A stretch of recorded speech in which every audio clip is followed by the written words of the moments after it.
This morning we continue our annual series called Bending the Arc. It's drawn from the words of Dr. Martin Luther King Jr. when he said, "The arc of the moral universe is long, but it bends toward justice." This is a teaching that Dr. King himself drew from study of our own 19th century Unitarian forefather, Theodore Parker. Each year at River of Grass, we share a series of services to go deeper into this teaching, searching out our part to keep bending that arc a little closer to justice in our lifetime. Our series this year draws from the wisdom given by the UU Reverends Nancy Bowen and Mike Moran, called The Five Jagged Rocks of Unitarian Universalism. Now, these five jagged rocks themselves came from the teachings of the Reverend James Luther Adams in the 19th century, his teachings on the five smooth stones of Unitarian Universalism.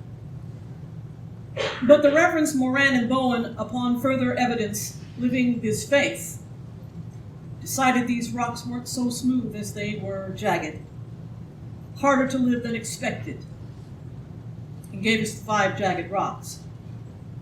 This morning we consider the third of these five jagged rocks, that salvation is in this life. That salvation is now. As we have asked for all these smooth stones turned jagged rocks, what makes such a notion jagged? With the first jagged rock, that revelation is not sealed and truth is yet being revealed, we discovered the jaggedness in facing the fact that we might not know everything we think we know after all, and must be ready to change our minds as we go. That's harder than we expected. The second jagged rock, that all souls are sacred and worthy, asked us to face the jagged edge that all souls means all souls, including even those that we as Unitarian Universalists might find terribly hard to love.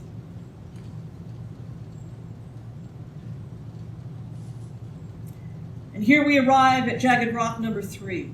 Salvation in this lifetime. Salvation is now. Which is remedy for these other two jagged rocks we have considered, that we must change our minds and that we must love all, even the seemingly unlovable. Salvation is now, not some other place, not some other time, here and now. That is to say, we do not lay up stores in heaven, as the Christian scripture says, or earn some other reward that others may be denied, but we will earn, as some other traditions teach, because it's not like we're in competition for some love of a jealous God who would cast us out should we displease him. As Unitarian Universalists, we don't do right in exchange for some room in an eternal paradise hotel in some other place and time. No, we do right because it is right here and right now. So what's so jagged about that? It would seem a good thing to do away with hell.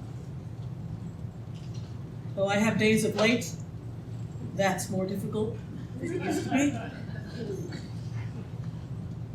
What's so jagged about that? Well, first, there's letting go of that thought of an eternal, cushy paradise hotel vacation from this mess of a world. It's just got to be better somewhere. And then there's finding out that we are accountable for what's happening here in real time. That what good we do now and fail to do now matters now, has real impact now, on real people now, in very real and immediate ways, right before our eyes and right here, right now. There's coming to grips That it's up to us to counter the evil that confronts our world, not to redeem the world or ourselves for some other time, but to save it from pain and suffering in body and in spirit in this lifetime, like we say we want to. That's the jaggedest edge of this third rock. Like we say we want to. Especially as we look back on ruder times in our human history, proclaiming that we would never have let those things happen if we lived in that time. While versions of those things are happening now, just in different window dressing.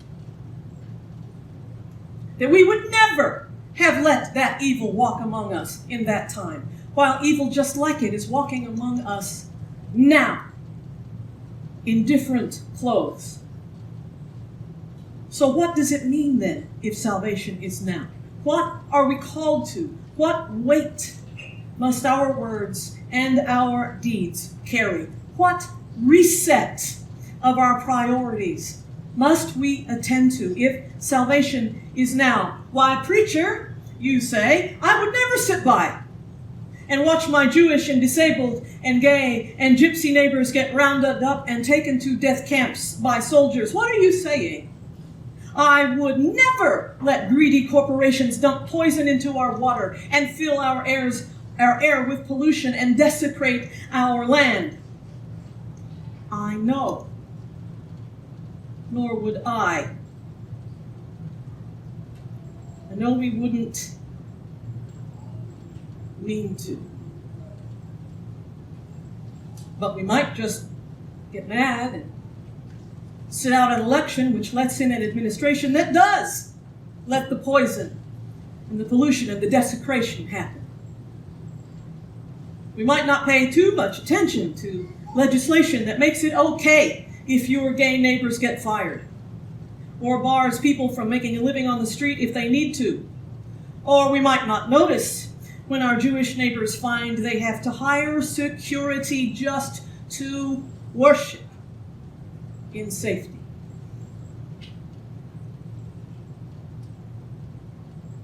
We might just let it pass when we hear others, maybe even our own friends and family, make disparaging remarks, hateful remarks or jokes about people whose skin is darker than theirs, or who wear a hijab, or are trans, or genderqueer, or are poor. I mean, how uncomfortable, really, at the family table. We don't want to be disruptive. It wouldn't be polite. We gotta keep the peace. Right. I know. Hear these words from the poet Danny Brick. I know. If you could go back, you would walk with Jesus. You would march with King. You might maybe assassinate Hitler, at least hide Jews in your basement. It would all be clear to you. But people then, just like you, were baffled, had bills to pay, children they didn't understand, and they too were so desperate for normalcy, they would make anything feel normal.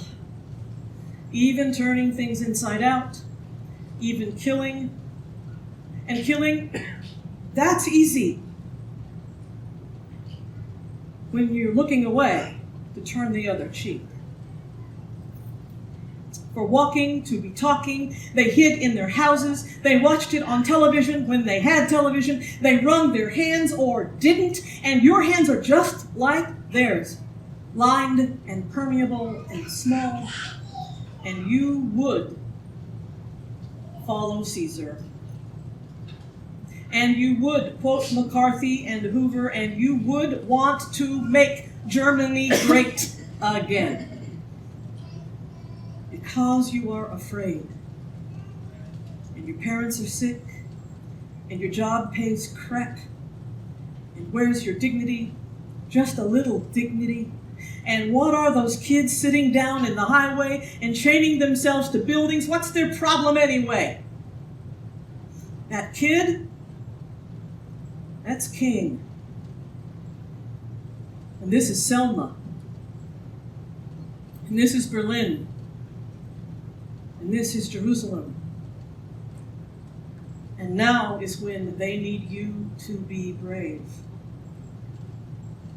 Now is when they need you to go back and forget everything you know and give up the things you are chained to and make it look so easy in your grandkids' history books, should they still have history books. Now is when it will be clear to them then, looking back on what you did and didn't do. Now.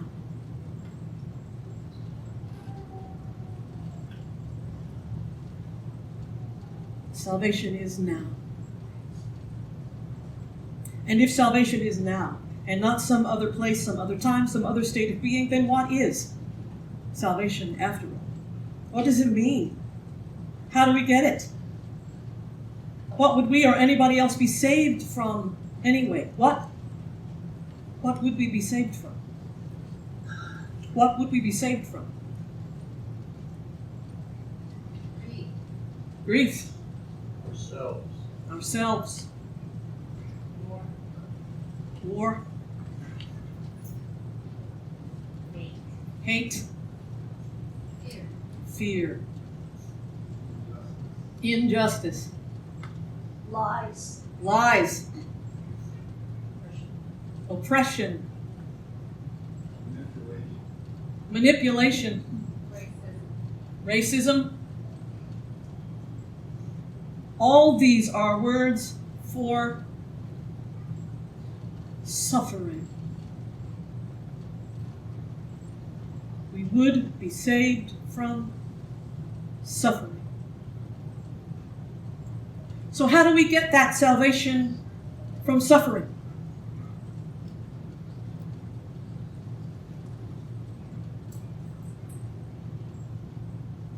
By relieving others' suffering.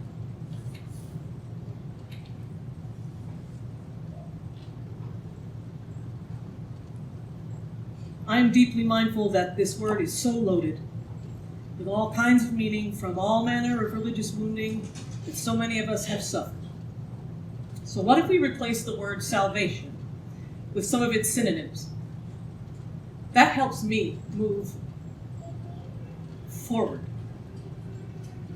Deliverance, reclamation, preservation, protection, restoration, rescue, safekeeping, liberation. Let's try those on and see how it feels. Deliverance is now. Preservation is now. Restoration is now. Rescue is now. Safekeeping is now. Liberation is now. Salvation is now. For you and for me and for everyone we meet and for babies at the border and for homeless neighbors on the street and for children afraid to go to school anymore, for Muslim friends banned from even visiting our country, for trans family wondering if this is the day they will be fired just for being who they are, for the person sitting somewhere near you this morning wondering who they can trust with their breaking heart,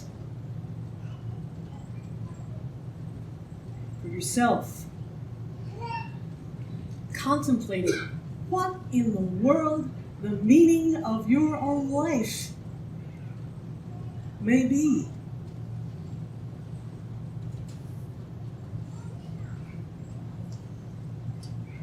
Salvation comes in many forms. For me, it often comes from the mouths of colleagues and friends who somehow put words in just exactly the right order to open the gateways of my heart to let the light shine in on shadowed days. It was just such a shadowed day that the Reverend Jordan Nelson Long offered these words this past Friday. She entitled this piece, "Some Thoughts as You Declare the Death of the Republic, Wrestle with Hope, and Otherwise Engage This Last Day in a Long Month of a Short Life." There is a way I might be different from you. I do not live day to day with the belief that I'm saving myself for something else. That Tuesday or January or 2020 does not count, but that something else in the future might be worthy of my better hopes. I don't understand any of this to be practice. I don't understand our interactions, yours and mine, as prelude.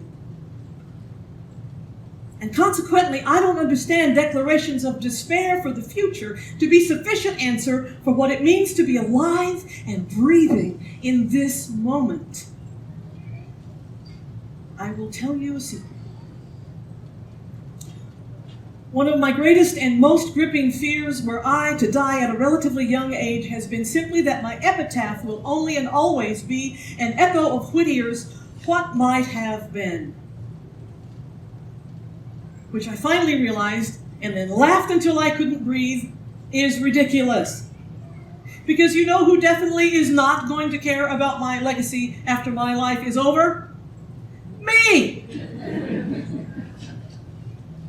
And since realizing that, I understand that the way I am choosing to live is actually not about trying to shape and define what will be left behind. It's about trying to use what I have to serve and connect right now. I live in a way that's about you.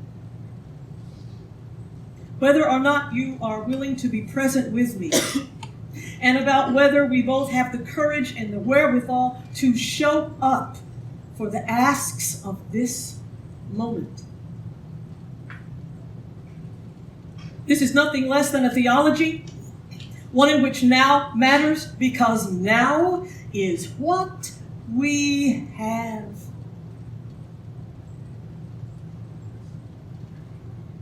Because in fact, it's all there ever is. Can we care about the future through this lens? Absolutely. We want this moment to touch another one and another one and another one for ourselves and for those we love. Caring about the future matters. It's just that it's despair-dealing and death-denying to believe we should only care about the future.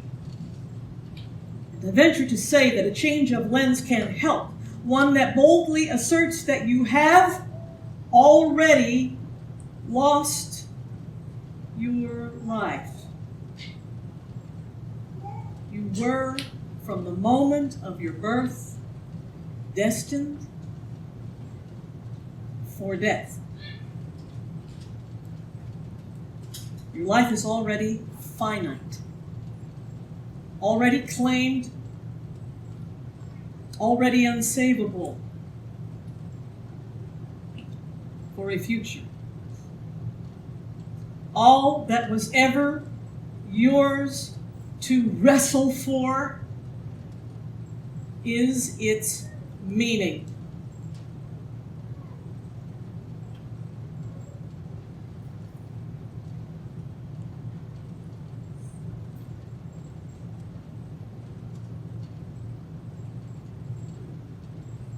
This morning, my beloveds, I invite us to keep wrestling for our lives' meaning.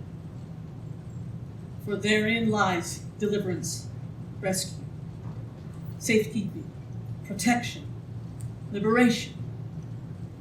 Therein lies salvation. Now,